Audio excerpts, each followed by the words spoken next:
Hi guys, recently a friend had a case. The engine overheated. Water splashed out of the expansion barrel.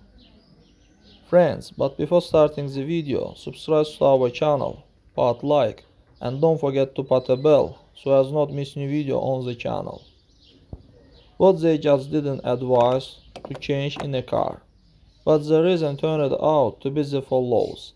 It was necessary to replace the expansion tank itself with a lid.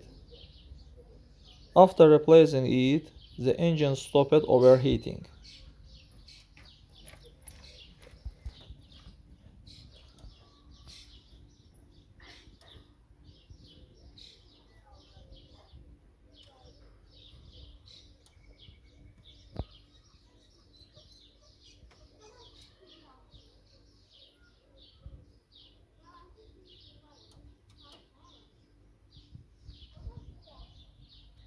That's all guys, subscribe to our channel, put like, and don't forget to put a bell so as not miss new video on the channel.